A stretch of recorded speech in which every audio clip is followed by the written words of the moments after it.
say you went back in time 7 years and someone says to you, you're going to get Tourette's.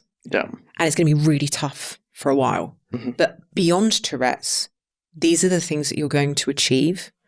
And this is where your life's going to be when you're 32. Yeah. And they said, do you want to stay on the path you're on and see what happens? Or do you want to take this path that includes Tourette's? Which would you choose? Oh, 100% Tourette's every time. So much can change from just embracing that embracing that difference, and like success, business, money, all of that stuff aside, the way I feel about myself now is so different.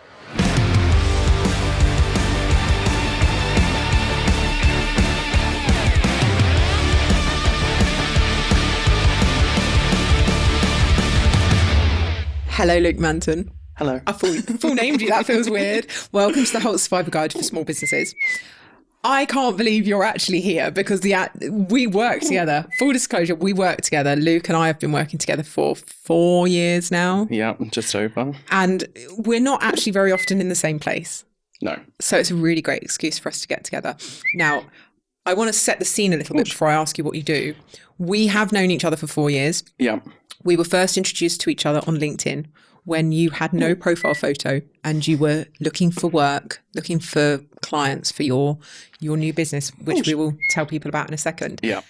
And you were terrified, and you messaged me just as I'd started offering LinkedIn training, or just before I started LinkedIn training, and you asked me for some advice on your profile. And I quite curtly told you you needed your profile photo showing because you were like, oh, it's set on private. I didn't realise. My bad. You said something about your perfect eyebrows, which anyone who's watching this rather than listening will see Luke's got perfect eyebrows. And I was like, what perfect eyebrows? I can't see your photo. And so the conversation went on from there, and we ended up working together very quickly after that. Mm-hmm. I think I was your first client. So tell us what your business actually does. Oh, fucking hell. So I own Manson Executives, a virtual PA and social media marketing agency. And I have done that now for 4.5 years, which even sounds strange to say. Originally, obviously, it was just me. And now I have a team of 10. I have an office in Cheltenham and... Very pink office in Cheltenham. Very, very pink office in Cheltenham. And us both having very pink brands it's not coincidence. We just both love pink, basically. Yeah. It's a happy We've colour. also got the same sort of style. Yeah, we did not plan to be wearing the same outfit today. But this is now the uniform. We'd spend too much time talking to one another. And I mean, literally, we are texting all day, every day, late into the night, whether it's work, boys, dogs, kids, just anything constantly moaning about clients. Fucking hell. Whinging about life. So let's set the scene. You started your VA agency. Yeah. Because you couldn't get a job. Yes. So a week before I started as a VA, I had no idea what a VA was or what they did. All I knew is that I couldn't get hired, absolutely anywhere. Nobody would give me a chance. I'd had knockback after knockback. So I just thought, you know what, I'll use my skills and I'll just do this. I saw an ad for a VA training course and I was reading through it and I thought, do I buy it? And I was like, I'd like blown through all my savings by this point, trying to get hired, like not having a job. I still had bills to pay. Do you know what I mean? I still have a mortgage. I still have a car. Fucking hell. And I kind of like took the jump and I bought this course. And as soon as I got the course, I was reading through it thinking, I actually know how to do all of this already. And it was like a VA course. So I think I read about 3 pages of it and thought, I don't really need to do the rest. Like I know what I'm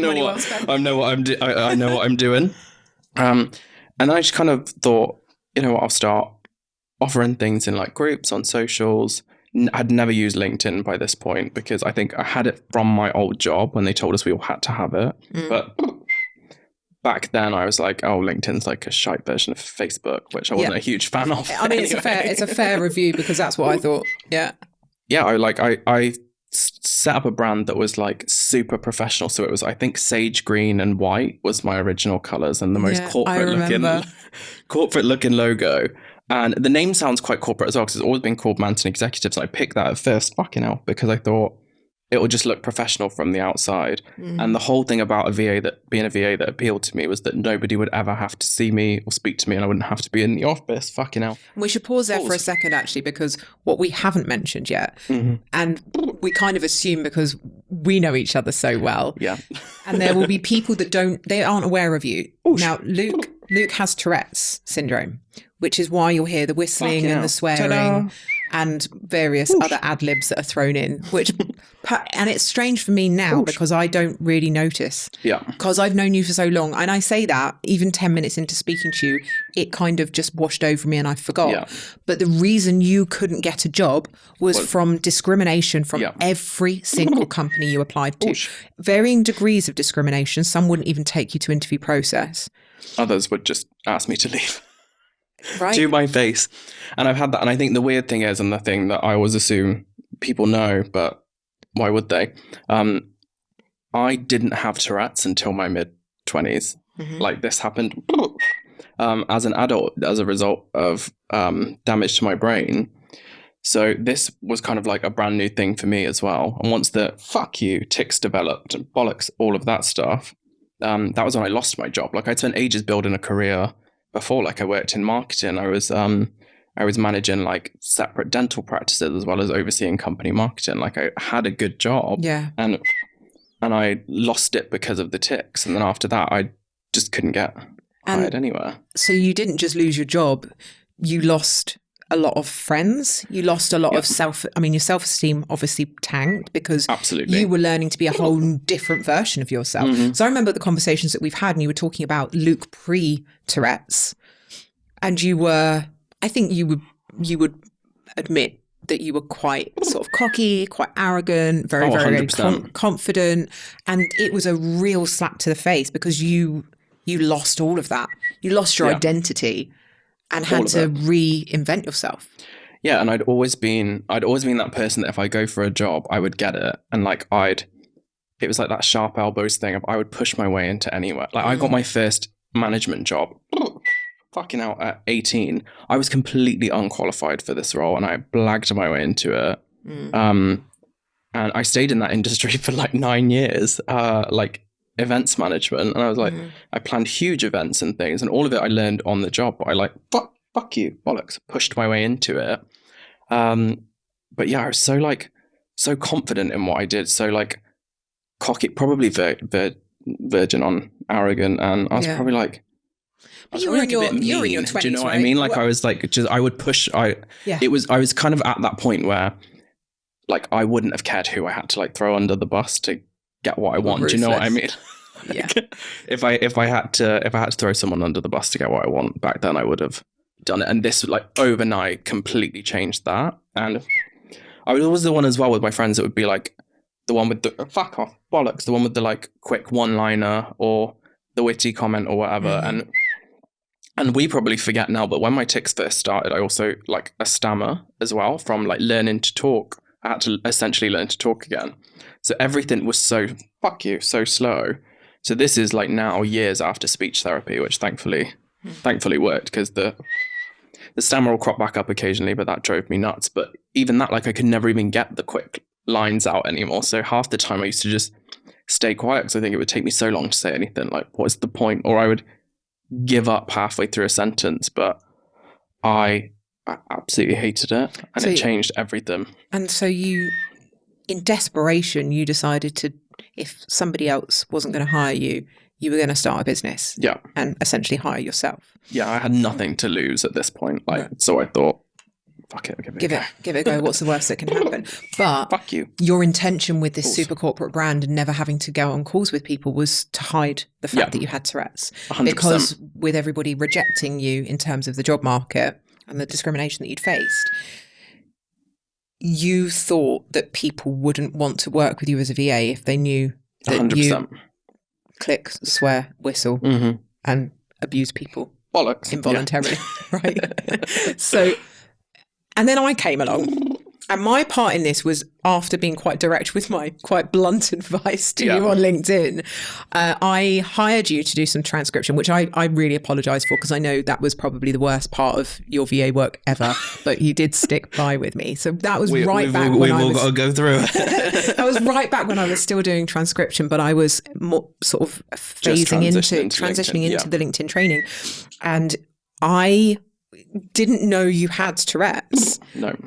And I said, I'll give you a call to chat about it. And what happened then?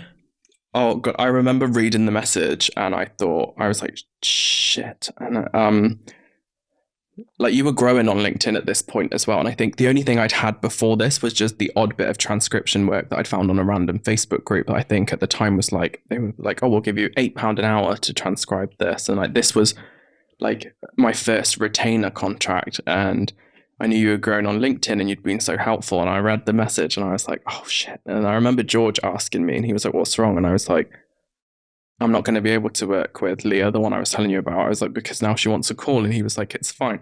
Fucking hell. And I remember like pacing in my lounge and I was trying to think of every excuse not to have this call. And I was like, if I say this, she's going to think I'm weird. And I was like, I can't just be like, oh no, we can't have a call. Do you know what I mean? And the back and forth to myself about this, and I was thinking like, I'm just gonna have to like tell her. And then I thought at first, if I tell her, maybe she won't want to call. Do you know what I mean? And then told you, and that was the first time I'd had the reaction for someone, and you were like, oh yeah, it's fine. Like, you just didn't. I didn't know this story until after. And what was shocking to me was when you actually told me of the experiences of discrimination that you'd had. Mm-hmm. In my head, I went, I don't understand. Like, if he's got Tourette's and the tics are going to upset people, put him in a job where he's not answering calls. Like, he can still do office work. Yeah. He can still have a private office. If it's going to bother you or it's going to bother them, make allowances. If he's that good at his job, just stick him in a private area of the office. So, and I would have been happy with that as well. Especially at the time, because you're still very, very self-conscious about your Tourette's, and that probably would have been preferable, I hated it, right? Yeah. So, and so when you said to me that you'd had all this discrimination, and I actually didn't know that story until I think I heard it in your TED Talk. I think you mentioned it in your TED Talk, and I was like, oh my God. And I watched it back and was like, I had no idea that I'd stressed you out that much just by asking for a call. And you told me you had Tourette's, and the obvious thing for me was, oh, I don't care. You're transcribing. Yeah. What does it matter to me? Yeah. It's not like, and even if it had been public facing, or you had been, it was amazing to me because of the lack of common decency from people. Yeah. And I was genuinely shocked when you told me those horrible stories of the TikToks that you post about the stories and the things you said on LinkedIn. And I'm like, how can someone treat another human being like that? It's wild. And the fact that we jumped on a Zoom call and we recorded that Zoom call. It was the first time we'd met face to face. It was during COVID lockdown. Yeah. And within about 10 minutes, and at first, at the beginning of the call, you can see me and I'm giggling all the way along. Like, and you're totally all right with people laughing 100%. When you're ticking. Some of the things you say are like, you'd be really hard pushed to keep a straight face. Definitely. But we had this fascinating conversation, and it was so well viewed by people on LinkedIn, and it really sort of introduced you into the wider audience, I suppose. But it was so much fun to do. But within 10 minutes, I'd completely forgotten about the tics. And you can watch it happen on the video that I just I just adjust and get used to it. And everybody does. Mm-hmm. It's very rare. I mean, my son still hasn't. My son still goes, Mum, his whistling is so annoying. Yeah. Every time we're on a call in the car, and I'm like, baby, can't help it. I know he can't, and I do love him, but it's annoying. It's like, it's more annoying for him. I feel that. Yeah. You have to live with it. So you had not just people reject you, but you also had doctors, and the doctors told you not to bother working and just to go on the sick, right? Yeah. So they gave me one of the neurologists. Fuck you, prick. One of the neurologists I had at the time gave me a printed out list of benefits, and I think it totaled about £920. So that's like a lot of money. And at the time I had nothing. Yeah. So he was like, I was actually happy to say that I was starting my own company as well, like kind of proud to tell them, and just instantly was like, no, you're not going to get hired. It won't work. It'll stress you out. Doctors saying that.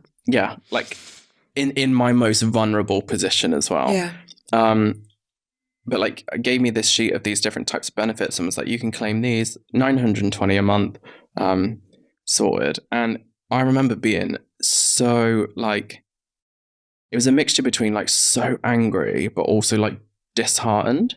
Yeah. But then I was chatting to George. I was ranting at George in the car on the way back. And I was like, I am so sick of people like deciding what I can do now. Back before Tourette's, like I was raised on a council estate. I had like such a rough upbringing. Do you know what I mean? I didn't have the standard opportunities. Like everything I did myself. I suppose that's why I was so pushy to get where I got. And I'd been at my lowest before this. And I said to George, I was like, oh, fuck it, I'm going to do it anyway. And like, I'd never been one before to like take no for an answer. Like if somebody's like, oh, you can't do that, I'm like, you don't roll over and accept defeat. Yeah, like that's I'm just like, not in well, your just DNA. Like watch. And if it goes tits up, it goes tits up. But I'm going to try. I'm going to go down fighting. Yeah. Kind of. And that was the first time, since my Tourette's diagnosis that I thought like I actually felt a little bit like me before. And then I just pushed it and I went for it. And I remember my initial goal was to, like my whole goal was to earn that amount of benefits, to earn £920 a month. And then I beat the system, like I won. That was like... How quickly into starting, like properly starting on LinkedIn, when you started really marketing yourself properly on LinkedIn, how quickly after that were you exceeding that? 3 weeks. That's wild, isn't it? So what did you go send a big fuck you to the doctor? Have you seen that doctor since? I have not seen him since. So I changed after that appointment because I was like, I can't see this person again. But he specializes in Tourette's, and I know he knows who I am.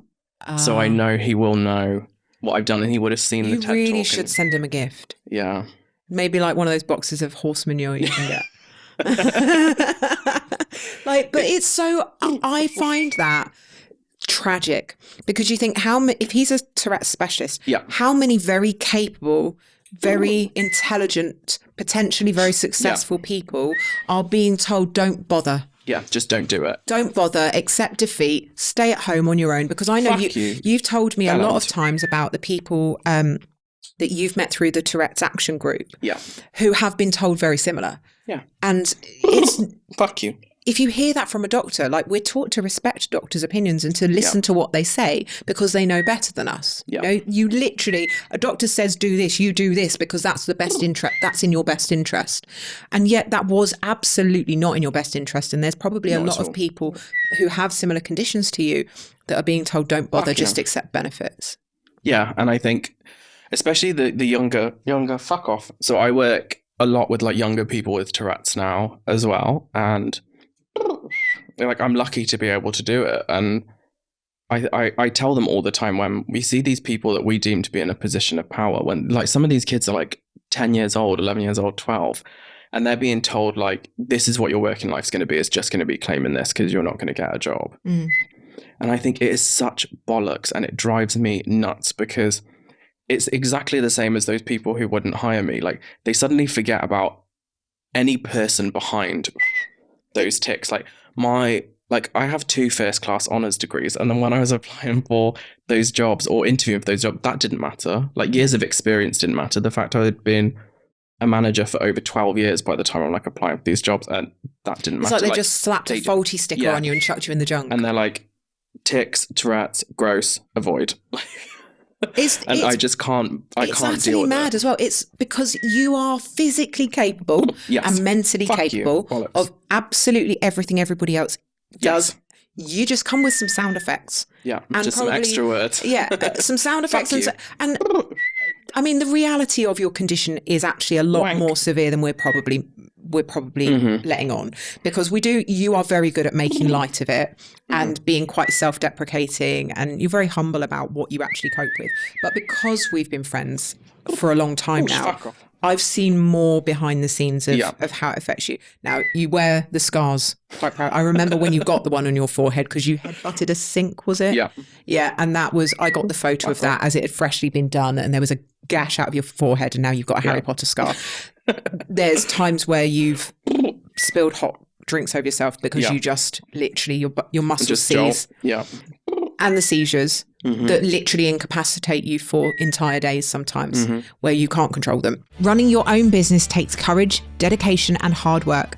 That's why over 100,000 small businesses and freelancers count on Kudos to protect what matters most. Kudos understands that your business is more than just your work. It's your passion, your livelihood, and your future. Their policies and award-winning service are designed to give you complete peace of mind so you can focus on what you do best, running your business. Head to kudoscontractor.com to learn more and use code LEA10 at checkout to get 10% off your first policy, subject to eligibility. Oh, fuck And off. you're the dad of a small boy, Freddie, now. Luke's an adopted dad. Freddie is 2. So it's been over a year that you've had him now. It has. After a very, very long drawn out adoption process, which again, you were told you probably wouldn't be able to do because you have Tourette's. Yeah. I was told that fuck off. The ticks themselves would be an issue. So there was a risk to safety with the physical ticks that in their eyes, couldn't be negated in any way possible, which is bollocks. Bollocks, the swearing, ticks, and then just the risk of like seizure in general. And then just the fact you have something wrong with you, they're like, oh, this will probably go against you in the adoption process. And it was so odd because it was the exact opposite with the agency we used. They saw what I had done since I was diagnosed and they fuck off. And they were like, that kind of determination and resilience is the type of thing we want in the parents that adopt. And I remember when I first got the approval to do it, because I'd stupidly listened to that as well, like the things that had been told to me before. And I thought, I'm never going to get to be a parent. So when we first got that approval, I don't think I've ever been happier.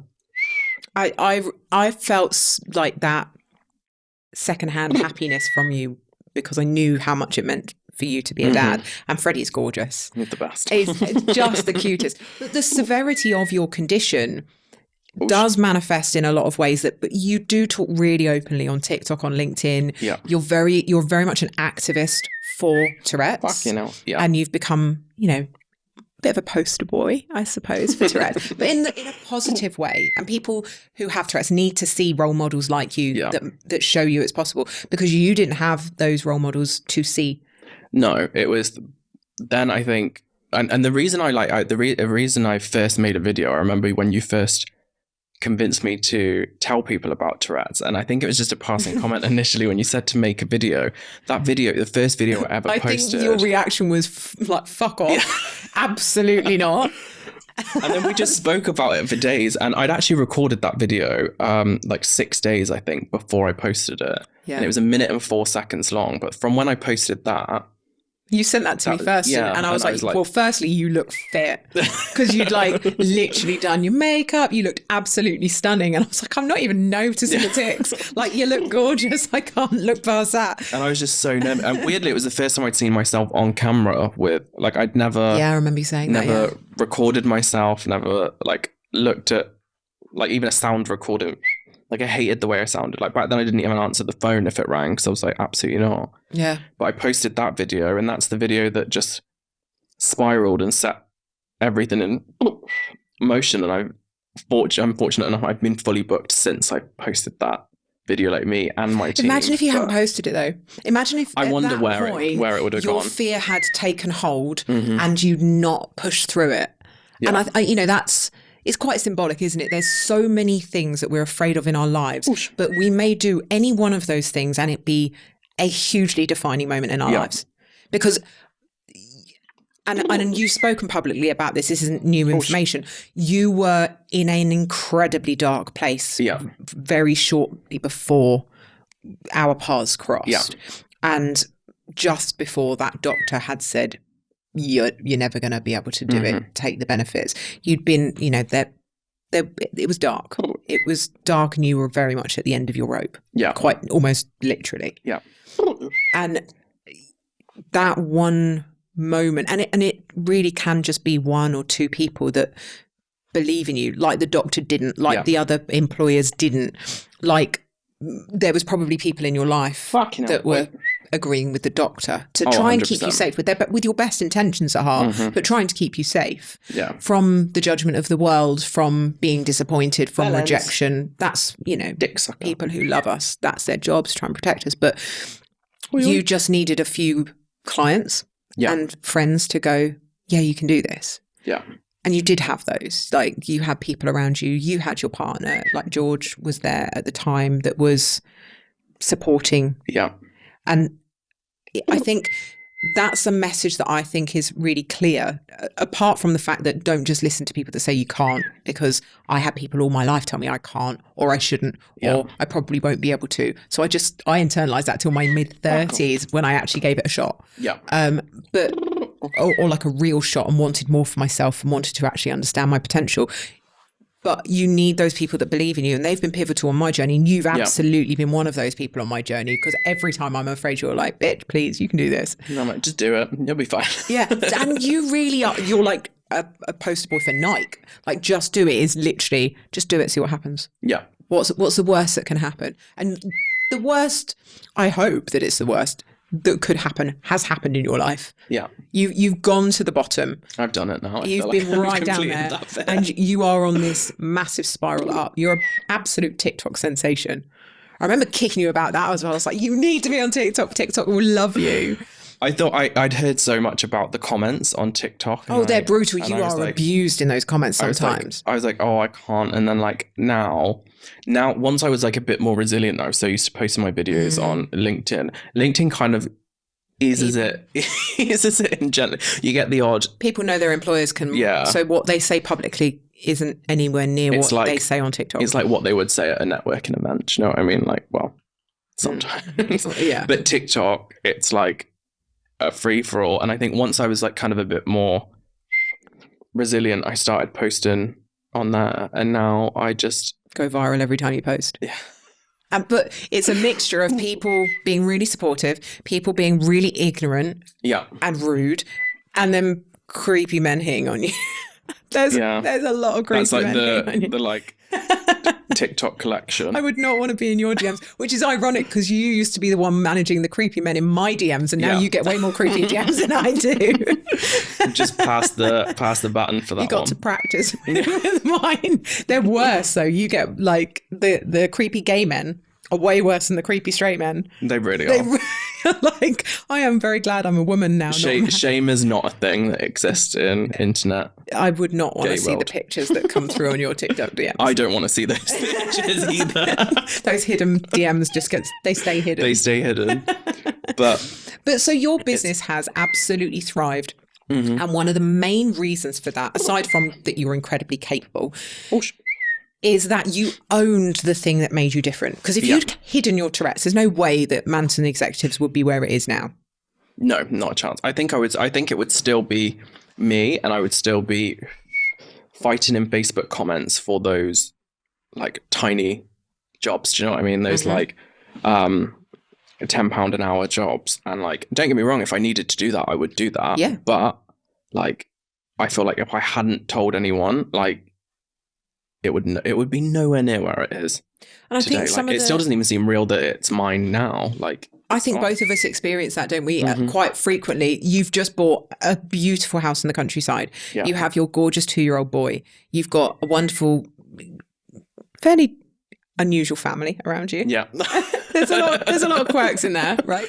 But you've got friends, you've got cash in the bank, you've got a secure future for your son. You drive, you come places like this, which when I first met you, you wouldn't really go further than the local supermarket. And even then you needed someone to take you. I would take someone with me, and I wouldn't go. And now you will do those things on your own.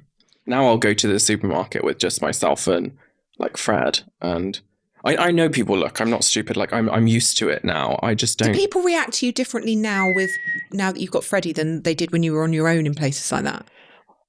It's odd because I almost feel like I get the same type of reactions, but now it's from different people. Really? Like I this sounds so like generalized, but if you say like if I shop in Waitrose, those older mums with their kids in their trolleys, they are the ones that I kind of get those looks from, and the tuts and things, and I think my son is seeing me just going about my business, hearing the ticks and just doing what I need to do. Your child is seeing you look at someone, shake your head, like who's setting the better example? Yeah. Like, I don't say what I'm thinking about them. You are judging in your head. Because I'm judging back. And then the messages come on WhatsApp where you say, I'm like, this bitch. But I just think it baffles me that people do it. But I think now when I'm out with Fred, it's a very different kind of like judgment. And I know they seem to think like, oh my God, this kid's hearing these words. He's going to have the worst life. It's so strange that people immediately jump to that because so we went away to Bluestone. Yeah. You, me, and Danielle, my other VA, who's, you know, we're a bit... That's not reflective of Danielle. I mean, depends how well you know her.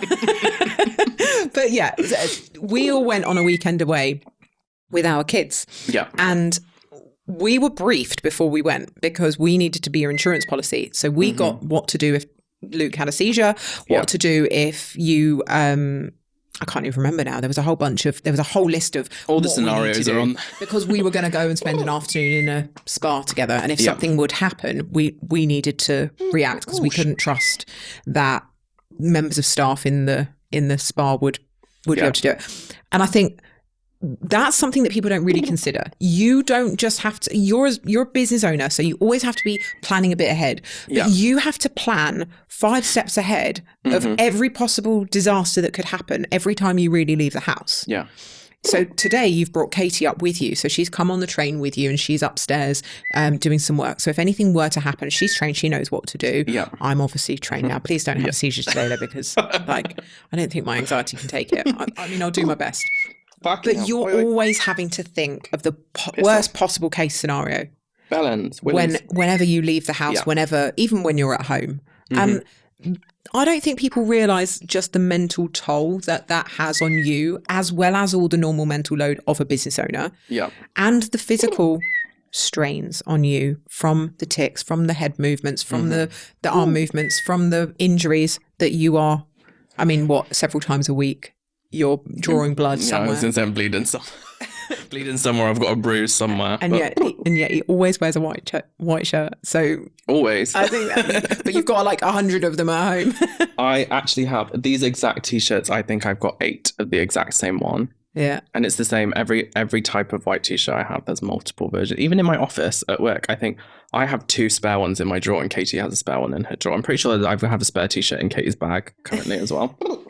I mean, but you've got to plan ahead for these things because I'm an accident-prone person. I am.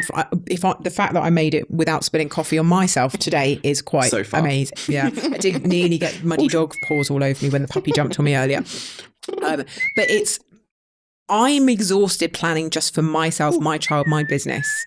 And I don't have Tourette's. And I don't think people realise when people say you're inspiring and they admire what you've done, most of those people really don't get. And I wouldn't say I really get, because I'm not with you day in, day out to witness. I hear a lot more than maybe social media does. Yeah. But I still don't get to see it with my own eyes. I mean, you have sent me videos of a seizure before to give me an idea of it. And it broke my heart.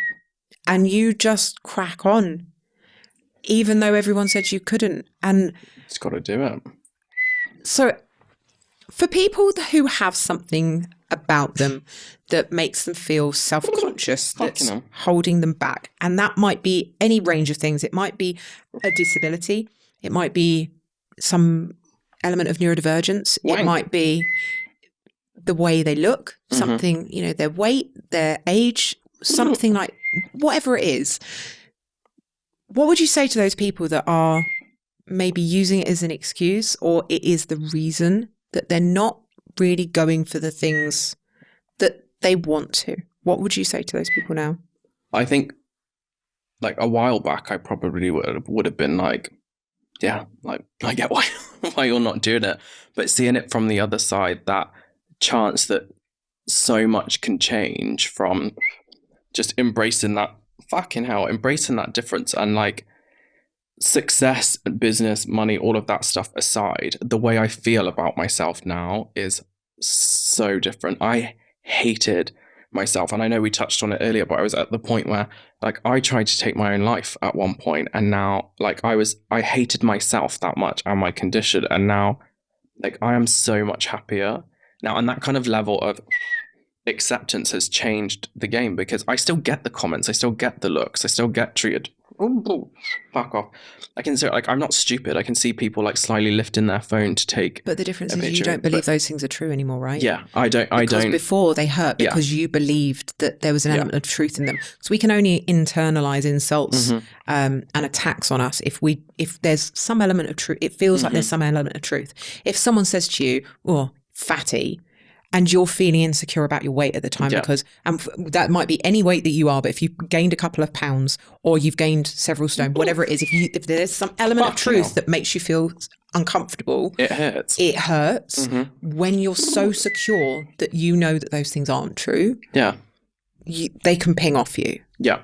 So it's the work you've done inside, and it what. So carry on what you were saying. So you were.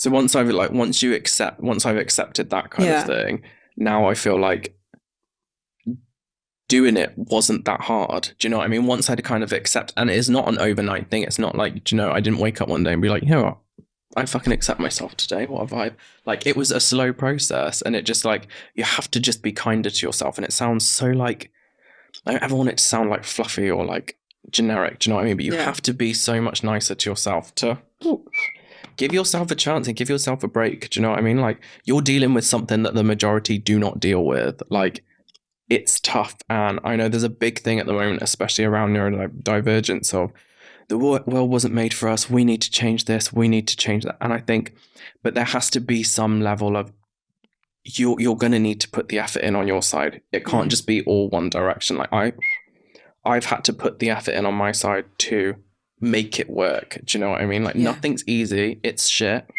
Would I rather be normal, as it's like now? No, back then I would have chewed my own arm off to get rid of the so is that now true? I've accepted it all. So if you knew where your life was going to be going, so say you went back in time 7 years and someone says to you, you're going to get Tourette's. Yeah. And it's going to be really tough for a while. But beyond Tourette's, these are the things that you're going to achieve. And this is where your life's going to be when you're 32. Yeah.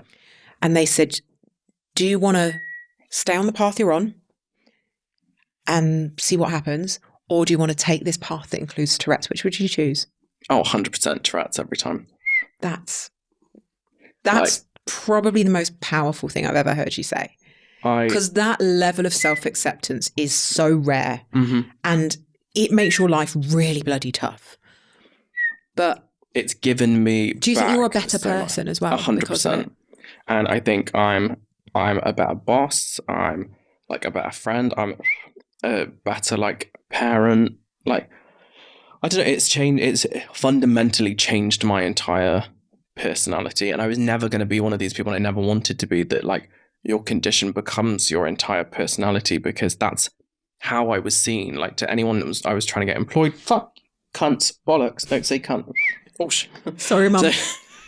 Sorry to my mum as well. To people who I was trying to get employed by, they only see the Tourette's, and I didn't want that to become my entire personality. Yeah. But now I'm thankful of the part of my personality that it is. And I would like, if you could give me a pill tomorrow that would get rid of it forever, I wouldn't take it, because I mean, if it could get rid of like maybe the seizures, that would be if I could get rid of parts of it, that's fine. I don't want to. I don't think I can face stitches again in the next couple of weeks. But like it's taught me so much, and I think I'm happier now than I've ever been before. And this is what I think is so important. And funnily enough, one of my next TikTok videos of like, people are so scared, especially like Gen Z wise, about getting older. Like, I've just turned 33, and I forgot it was your birthday last week. I did say happy birthday, so we've gone up a year. I was knocking off one off for you. Yeah, I'm 25, really. Me too. And I think I'm happier now than I have ever been in my entire life. And like if you're willing to put the work in and like make the changes, like I didn't necessarily have like a bad, like early 20s. Do you know what I mean? Like I'd worked hard, but I was kind of set back to like square one, and I had to start again. Do you know what I mean? And now I'm further along than I ever was before. I'm happier than fucking hell I ever was before. And I think just give yourself the chance to do it. And I know it sounds so cliche, but genuinely, if I can do it, like anyone can. I think it's just, a lot of it is about your mindset, isn't it? It's very easy, and I wouldn't judge anyone for being in this state of mind, because I've been there where something bad happens to you and you become the victim. And 100%. You're absolutely like, how could life do this to me? This is so unfair. Why me? And that can be very all-consuming. But there has to be a point where you say, okay, I'm done being the victim now. Yeah. I'm going to make changes. And obviously, when I'm not talking about, clinical depression, there's so many more things at play in terms of that. Oh, fuck, But when you reach that point where you say, I'm done accepting that this has happened to me, and I'm done being the victim, I'm going to challenge this. I'm going to challenge what people say, and I'm going to make changes, and I'm going to try to improve my life. And it's not big things all at once. No. It's repeatedly doing things that feel scary, repeatedly doing things that are hard. And the more you do those things, the more confident you get in here, because you go, I was scared, but I did it.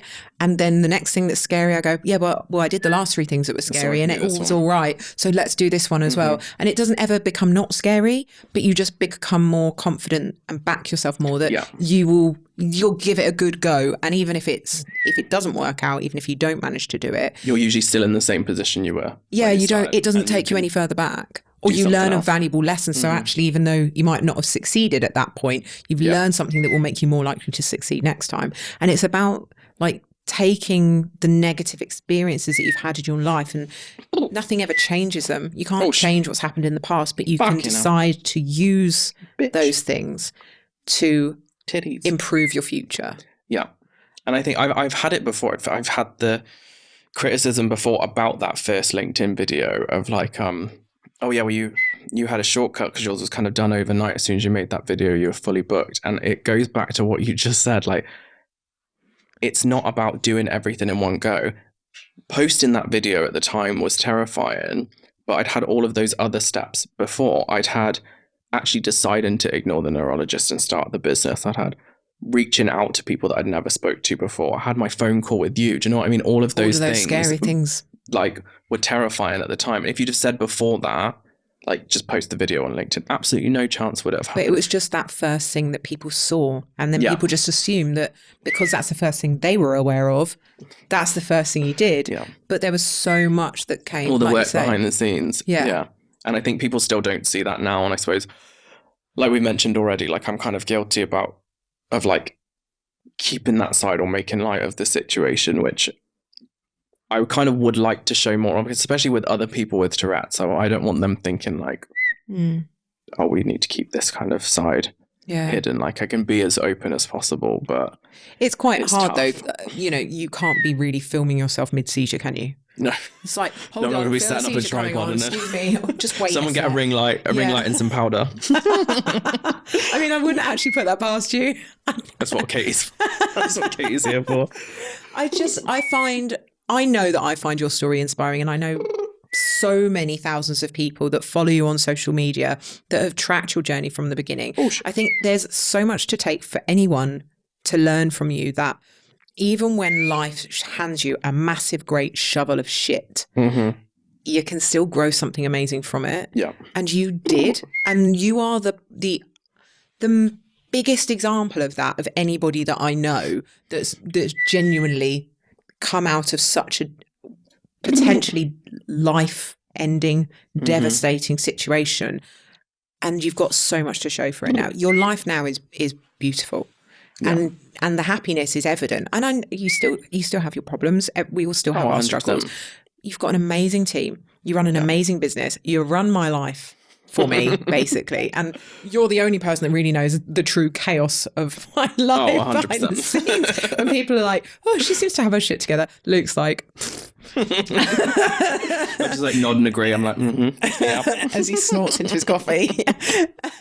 But it's been it's been a huge privilege to be so close to your journey and to watch it and to have, played a small part in it, but you've played a huge part in my success. And I think the underlying message I would love people to take from this is, firstly, don't listen to people who tell you can't, because more often than not, they're wrong and only you can decide that. But also surround yourself with the people that will support your journey, that you can support, because those people will be crucial to your success, because they're the ones that are still lifting you up on the days you go, I can't do this anymore. And there have been a lot. We've all wanted to throw the towel in, and you, me and Danielle, we're constantly in our chat, whether it's, personal life stuff or business stuff, we're there to support each other. And without that, I don't think any of us would be where we are. No, definitely not. Because I have those days I want to be like, this is bollocks. And I wouldn't say that to my team. And I'm like, no, like, I love what I built. Yeah. And like, I have a bad tick day. I have one issue with the client and I'm suddenly like, I'm like dramatic anyway. I'm like, I hate everything. I hate this stupid office. I've got a 2-year-old, so that's quite stressful. Yeah, no, and I'm on like 2 hours sleep from between ticks and a toddler. And I'm just like, this is all bollocks. And then I'll rant in the group. We have a little chat and I'm like, God, actually, I'm just being dramatic. I'm fine. I just need a nap. It's like having therapy, isn't it? It's like group therapy. You need that safe space to say the things that you would never say out loud in the real world, because it would have real world consequences. Yeah. That I'm just having a stroke right now. And you get my hormonal self like having a rant about all sorts of things. And I'm terrible. I'll like rant about dating. I'll rant about work, like clients, all sorts of things. Like I have to have that outlet, because then I can calm down and move forward. And maybe people don't probably see that side of me, but I do get quite ranty sometimes. Yes. Like I do get stressed, and I that's quite same with you. Like on social media, you wouldn't necessarily think that we are stressy and dramatic. We're quite. But we have our moments. but we have to have, don't we? So I think those are the two messages I hope people have got from our conversation today, and as well as obviously, don't judge people. The next time you see someone whistling or swearing involuntarily in a supermarket, just keep walking. Don't judge people, and it really doesn't make any difference to kids. Or just a little smile. Just don't. I don't need the eye roll. I don't need the touch. Just. Are you okay with the smile? Yeah, I don't mind it. I don't patronising. For me personally, I kind of like, it's kind of just like, it's almost like that little like smile, that little nod. Do you know what I mean? Just to be like I get it, like vibes, but it's just anything but like, it's the eye roll and the tutting that just like, and it happens so often. Or the worst is the like the sly picture. Oh no. I used to get that when I lived in Brighton. I had bright pink hair, and I'd be in the supermarket just like buying a pint of milk in the morning and looking like absolute, and there'd be someone taking a sly photo and I'm like, can you not? I'm in my pajamas. But it would just be because I looked Brighton, like bright pink hair, covered in tattoos, loads of piercings. Let's get a little picture. I'm like, oh, please stop. Not obviously for the same reasons, but it's so intrusive, isn't it? What would your advice then? And I know we're sort of deviating a little bit, but for people that do come across, because my son's asked questions, and my son's definitely asked questions about other people with disabilities in public that he's come across, and we haven't, the situation arises, the questions happen, I answer very honestly. I remember him asking me when we were at a festival, fuck off, and there was a lady behind the counter of a selling Bronson's dog harness. Yeah. So I bought him this dog harness, and the lady that served us had a very deep voice. And my son said, why does that lady have such a deep voice? And I said, well, that's a trans lady. And we had a very honest conversation in a child-friendly way about what that meant and what that lady's experience of life might have been to lead her to where she is. And my son went, oh, okay, yeah, I get it. And we've had several conversations, and he just gets it now. And if he sees someone trans on TV, instead of saying, is that a woman or a man? Or why is that woman dressed like a man? Or why is that man dressed like a woman? He gets it. Understand. And he was 6 when we had this conversation. And I had a frank conversation when he first started hearing you on our calls, because you were swearing and whistling. And I said, he doesn't mean to do those things. So are you okay with people addressing those questions to you in public? Yeah, 100%. Like, I would be more than happy to answer questions on it, or like, even if people wanted to be like, if their kid had a question, do you know what I mean? Like, just ask me. I don't mind. I would much rather be asked than have the assumption made. And I suppose I'm kind of in that space now. I don't mind sharing. Do you think there are people out there that would just rather you just ignore it? Oh, 100%. I think the safest bet is like the small smile, little nod, just like that's it. But if you genuinely have a question, like, do you mind if I ask you a question? Yeah. Like, do you know what I mean? Some people will say no, other people will say yes. Like, we know I love to talk, so I will answer that question in full. Probably get some content for TikTok. So. But for me, like any opportunity for someone to kind of learn a bit more about it, then by all means, because we all know what the assumption is on just be Tourette's, and we've dealt with it before. So just be curious. Nice. Kind curiosity is the better way to handle it, rather than instant judgment or making assumptions about someone. Absolutely. Thank you so much for coming all the way here today, Luke. It is a pleasure. Well, it's great to always have an excuse to spend time with you. And I hope that people take a lot of real value from this. I'm quite glad we didn't cry, because I was like, this could get emotional here. So it's been an absolute honour to have you here and to get your truth and to get those really valuable messages and hear more from you. And hopefully people will have enjoyed this as much as they did the first video we did all those years ago. Thank you so much. Thank you very much. Supporting small business owners is my biggest passion, and that's what my membership community, the HoLT, is all about. Inside the HoLT are more than 150 masterclasses from experts in every business skill you could ever want, and we add more every single month. There are also sales clinics, tech clinics, wellbeing support and advice, and discounts on a huge range of software and services. But it's so much more than just trainings and resources. Everyone inside the HoLT shares their years of knowledge and experience generously, with kindness and without judgment.